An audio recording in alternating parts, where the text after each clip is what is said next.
안녕하세요. 불륜 읽어주는 여자입니다. 이 내용은 한 바람 대처 커뮤니티에 15년 동안 올라오고 있는 수만 편의 실제 사연을 재구성한 100% 불륜 실화입니다. 오늘 읽어드릴 사연은 불륜 채팅 앱을 통해 외도를 저지른 남편 이야기입니다. 저와 남편은 7년 연애하고 결혼해 다음 주면 결혼 10주년입니다.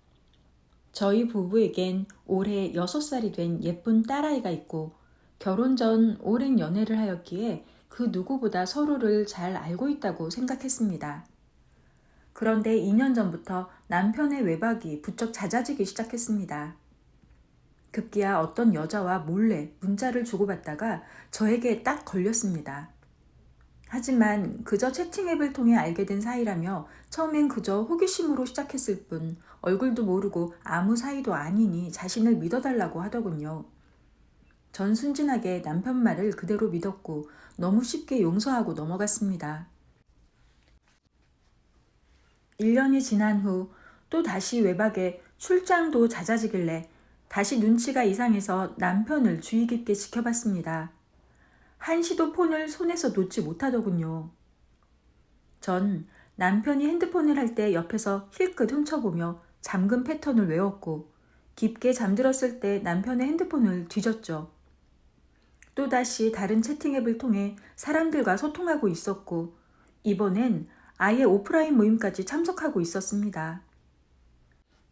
유부남 유부녀들이 모여서 야한 게임도 하고 눈이 맞아 마음에 들면 서로 사귀는 그런 모임이었습니다. 2번을 이렇게 당하고 나니 도저히 참을 수가 없었습니다. 양가 부모님께 모두 알리고 이혼하려고 했는데 남편이 또다시 바짝 엎드려 싹싹 빌더군요. 내년이면 자기도 40인데 이제 그런 모임 안 나가고 새롭게 살고 싶다며 이혼은 안 된다더군요. 지금까지 나이트 다니고 모임 다니고 솔직히 여자들 많이 만나봤고 이젠 놀 만큼 다 놀아봐서 더 이상 놀기가 싫다고 큰소리 쳤습니다. 5살 딸아이를 생각해서라도 참으라고 설득하며 함께 이민을 가 새 출발을 하자는 말까지 하기에 어린 딸아이를 생각해 정말 눈물을 머금고 또 한 번 참았습니다. 하지만 지금까지의 일은 빙산의 일각일 뿐이었습니다. 전 그때만 해도 특정 여자와 바람이 난 거라고는 상상도 못했으니까요. 퇴근 시간에 맞춰 6시쯤 남편에게 전화를 하니 갑자기 대전이랍니다.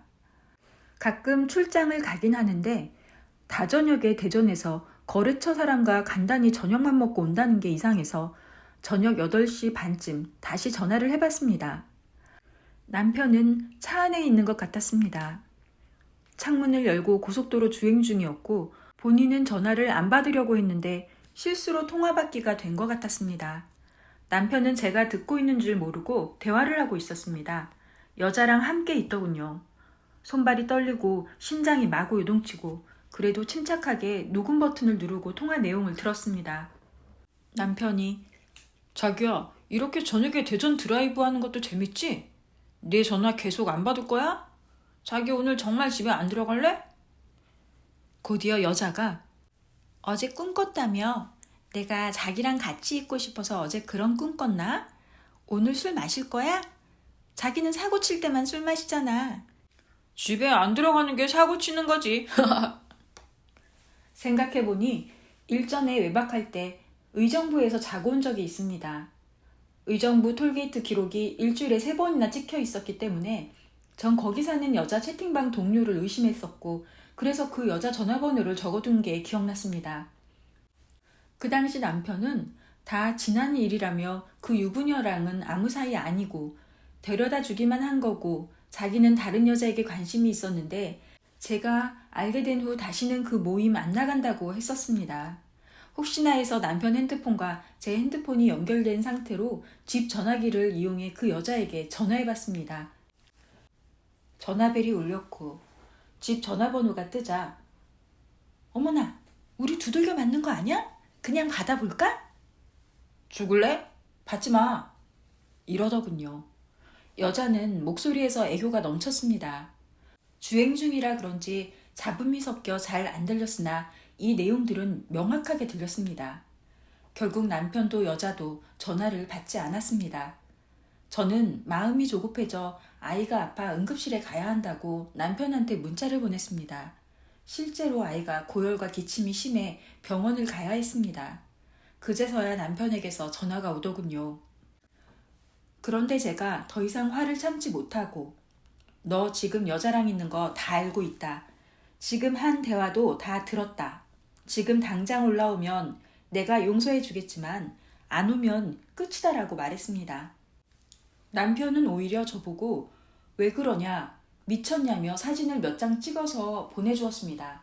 모두 대전에 있는 식당 사진이었지만 거래처 사람은 절대 찍어 보내지 않았습니다. 그렇게 우선 발뺌을 한 후 아이가 아프니 올라오겠다고 했습니다. 남편은 다시 전화를 해 술을 마셨으니 술을 깨기 위해 1시간만 있다 온다더군요. 자정쯤 남편은 천안이라고 했고 고속주행 소음이 들렸습니다. 그래서 집으로 잘 오고 있다고 생각했죠. 하지만 1시가 넘어도 남편은 돌아오지 않았습니다. 2시쯤 됐을 무렵 전화를 다시 했습니다. 남편은 전화를 받지 않았고 대신 문자가 왔습니다. 차에서 잔다고 말이죠. 그 문자를 마지막으로 전화기는 꺼져 있었습니다. 답답한 마음에 그 여자를 카톡에 친구 등록을 시켜 메시지를 보냈습니다. 집에 안 들어가고 뭐해? 너는 애도 없니? 애는 누가 보고 있어? 그렇게 보냈더니 누구세요? 하길래 네 옆에 있는 사람한테 물어봐 라고 보냈습니다. 곧이어 뭐 하자는 거지? 하길래 좋게 말하는 건 오늘까지다. 다신 서로 연락할 일 없었으면 한다. 아이가 아프다니까 그 사람 얼른 집에 보내. 이렇게 톡을 보냈습니다. 그렇게라도 전해 들으면 남편이 올라올 줄 알았는데 남편은 끝내 집에 들어오지 않았습니다. 전 밤새 한숨도 잠을 못 이루고 다음날 아침 바로 출근해서 남편 사이트 접속 기록을 봤습니다. 아침 11시에 포털 로그인 기록이 있는데 의정부에 있는 어느 모텔방에서 로그인한 것 같았습니다. 남편은 아마 그 여자를 집에 데려다주고 혼자 와서 잤거나 아니면 그 여자와 육체적 관계를 하고 같이 잔 거겠죠. 만약 그 여자도 함께 대전에 갔던 거라면 그 여자는 여행 중이라고 속였거나 가출 상태일 수도 있겠구나 싶었습니다. 발신번호 없음으로 전화해서 남편 전화기가 켜져 있는지 확인했고 남편 전화기는 오후 3시가 돼서야 켜져 있음을 확인했습니다. 평소 저희 남편은 일이 좀 자유롭고 법인카드가 있어서 돈도 잘 쓰고 다닙니다. 그러니 여자가 이혼 각오하고 덤빌 수도 있겠구나 싶었죠. 아이가 아프다는 말을 듣고도 남편을 집에 보내지 않은 그 여자 역시 남편처럼 막장이거나 아니면 잃을 게 없어 두려움도 없는 사람 같았습니다. 이틀이나 그 여자와 같이 있다면 그 여자도 자신의 가정을 깨겠다는 건지 저는 그들의 행태가 도저히 이해가 안 됩니다. 아이가 아프다고 해도 집에 안 들어올 줄은 몰랐는데 도저히 마음이 진정되지 않습니다. 지금 남편은 가정도 아이도 안중에 없나 봅니다. 어떻게 해야 할지 모르겠어요.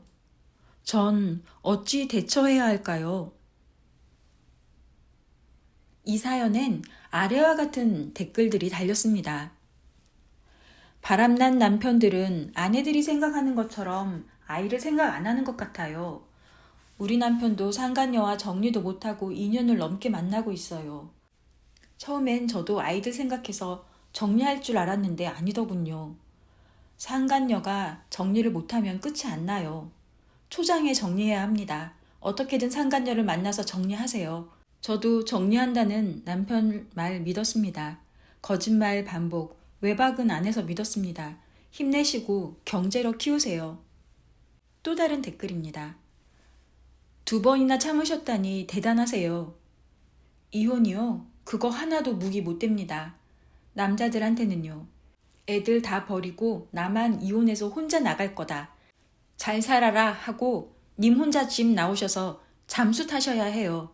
그 정도 해야 남편이 이 정도 반응 올 겁니다. 평소 생각했던 아내의 모습에서 탈피해 천둥번개처럼 휘몰아 붙이셔야 합니다. 증거 모아 시댁, 회사, 친구들한테 다 뿌리세요. 얼굴 못 들게요. 그 상간녀한테도 똑같이 해주세요. 이런 댓글이 달렸습니다. 제 의견은 남편이나 상간녀에게 더 이상 연락하지 마시고 조용히 둘의 부정행위를 증명할 수 있는 증거를 먼저 수집하시라고 말씀드리고 싶습니다. 증거 없이 말로만 잔소리하거나 상간녀에게 연락을 하면 그들은 님을 더욱 우습게 보고 의부증 환자로까지 몰고 갈 수도 있습니다. 이미 불륜을 저지른 자들은 도덕성이나 양심 따윈 없다고 보셔야 합니다.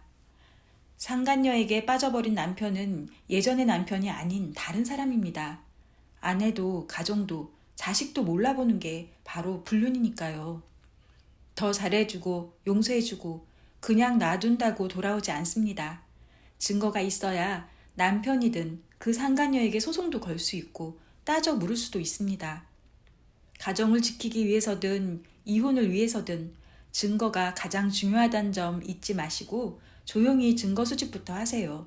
그 후에 증거를 어떻게 사용할지 생각하시길 바랍니다. 오늘의 사연이 마음에 드셨다면 좋아요와 구독 눌러주세요. 다음 시간에 봬요. 안녕.